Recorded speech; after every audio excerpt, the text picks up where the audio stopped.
अस्सलाम वालेकुम। Recording number 4 civic second year सबक नंबर 1 तफसीली सवालात व जवाबात।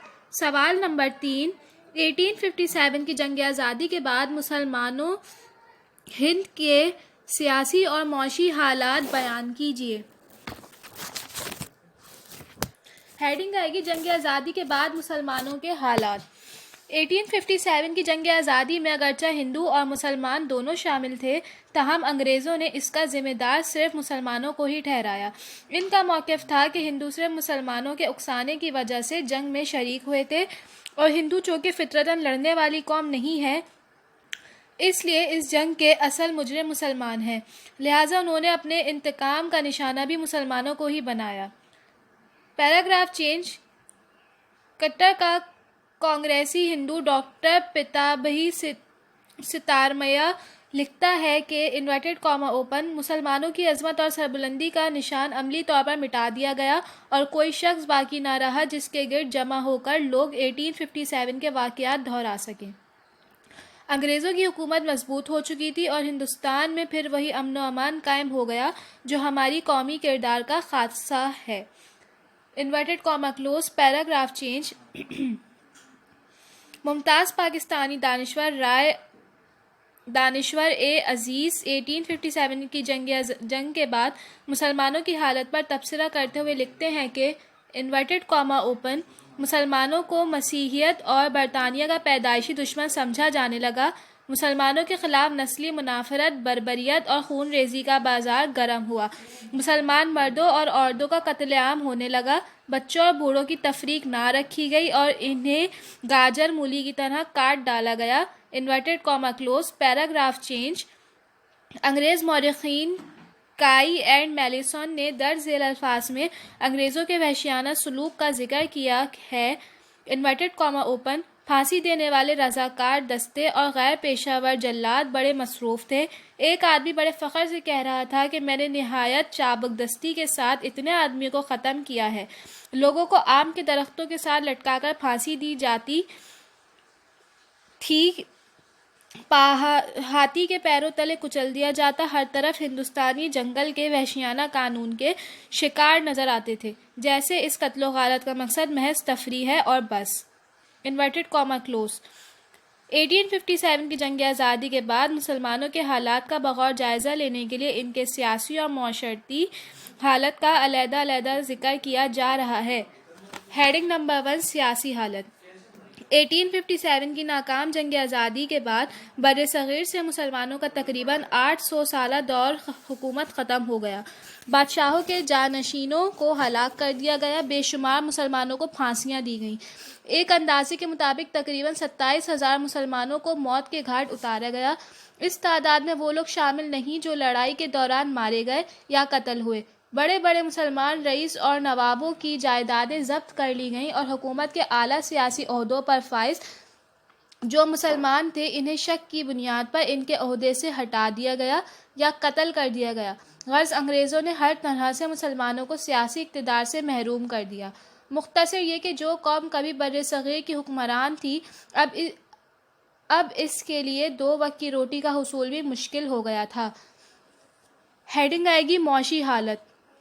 जैसा कि हम जानते हैं कि सियासत और मौशियात का आपस में गहरा ताल्लुक़ है। जिन लोगों के पास सियासी इक़्तिदार होता है वही मौशी तौर पर भी खुशहाल होते हैं। रोज़ी कमाने के लिए इंसान आमतौर पर ज़मीन, हुनर या इल्म से फ़ायदा उठाता है, लेकिन जंग आज़ादी के बाद अक्सर और बेशतर मुसलमान ज़मींदारों की ज़मीनें और जायदादें ज़ब्त कर ली गई थीं और मुसलमान ज़मींदार कौड़ी कौड़ी के मोहताज हो गए थे। जहाँ तक हुनर का ताल्लुक़ है, वो तमाम हुनर जिनमें मुसलमान महारत रखते थे, मसलन आला किस्म के कपड़े की बनाई, खुशनवीसी और मौलमी वग़ैरह, अंग्रेज़ों की नई पॉलिसियों की वजह से बेकार हो गए थे। अदालती और दफ्तरी ज़बान फ़ारसी के बजाय अंग्रेज़ी हो जाने की वजह से मुसलमान मुलाज़मतों से भी महरूम हो रहे थे। गर्ज़ माँ सिवाय मामूली और हकीर कामों के मुसलमानों के लिए बाइज़्ज़त मुलाज़मत के दरवाज़े बंद हो गए थे। डॉक्टर विलियम हंटर अपनी किताब इन्वर्टेड कॉमा ओपन हमारे हिंदुस्तानी मुसलमान इन्वर्टेड कॉमा क्लोज में लिखता है, इन्वर्टेड कॉमा ओपन आज से 170 साल पहले एक आली नस्ल मुसलमान के लिए ये मुमकिन नहीं था कि वो अफलास का शिकार हो اور آج کے لیے ممکن نہیں کہ وہ خوشحال رہے۔ حکومت کا کوئی دفتر ایسا نہیں جس میں ایک مسلمان کو قلی یا چپڑاسی سے اوپر کسی عہدے کی توقع ہو سکے۔ سوال نمبر 4، تقسیم بنگال 1905 کی وجوہات اور اس پر ہندوؤں اور مسلمانوں کے رد عمل سے بحث کیجیے۔ جواب، ہیڈنگ آئے گی تقسیم بنگال۔ 1857 کی جنگ آزادی کے بعد بر صغیر کی اسلامی تاریخ کا سب سے اہم واقعہ 1905 کی تقسیم بنگال ہے۔ 20ویں صدی کے آغاز میں بنگال بہت بڑا صوبہ تھا۔ اس زمانے میں آسام، بہار اور اڑیسہ بھی بنگال میں شامل تھے۔ اس کی آبادی تقریباً 8.5 کروڑ تھی۔ اس وسعت کی وجہ سے اس کی انتظامی حالت درست نہ تھی۔ دارالحکومت کلکتہ سے دور دراز علاقوں میں لاقانونیت کا دورہ تھا۔ یہاں عوامی رابطوں اور ذرائع آمد و رفت میں بھی کافی مشکلات کا سامنا تھا۔ اس لیے صوبہ بنگال کی تقسیم عمل میں لائی گئی۔ ہیڈنگ آئے گی تقسیم بنگال کا اعلان۔ وائسرائے لارڈ کرزن نے 16 اکتوبر 1905 کو صوبہ بنگال کو 2 حصوں میں تقسیم کرنے کا اعلان کیا۔ ایک حصے کا نام مغربی بنگال اور دوسرے حصے کا نام مشرقی بنگال اور آسام رکھا۔ نئے صوبے میں آسام، چٹاگانگ، ڈھاکہ، میمن سنگھ، مالدہ اور راجشاہی کو شامل کیا گیا۔ اس کا دارالحکومت ڈھاکہ قرار پایا۔ مشرقی بنگال اور آسام کی کل آبادی 3 کروڑ 10 لاکھ تھی، جس میں 2/3 مسلمان تھے۔ ہیڈنگ آئے گی تقسیم بنگال پر مسلمانوں کا رد عمل۔ تقسیم بنگال کے موقع پر مسلمانوں نے ڈھاکہ میں ایک عظیم الشان جلسہ منعقد کیا۔ اس جلسے میں مقررین نے اس کا پرجوش خیر مقدم کیا کیونکہ اس نے مسلمانوں کو مندرجہ ذیل فوائد ہوئے تھے۔ پوائنٹ نمبر 1، مسلمانوں کو غالب اکثریت ایک صوبے میں مرتکز ہو گئی۔ پوائنٹ نمبر 2، مشرقی بنگال کا دارالحکومت ڈھاکہ قرار پایا جو اسلامی تہذیب و ثقافت کا اہم مرکز تھا۔ پوائنٹ نمبر 3، چائے اور پٹ سن پیدا کرنے والے بیشتر علاقے نئے صوبے میں آ گئے۔ پوائنٹ نمبر 4، نئے صوبے کی حکومت اور روزگار پر مسلمانوں کا اثر و رسوخ بڑھ گیا۔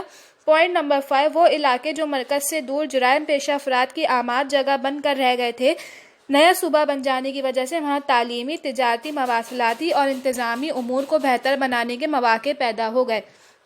Paragraph change. مغربی بنگال کے مسلمانوں کو اگرچہ نئے صوبے کے قیام سے کوئی فائدہ نہیں تھا، لیکن انہوں نے بھی محمڈن لٹریری سوسائٹی کلکتہ کی جانب سے اس کی تائید و حمایت میں آواز بلند کی۔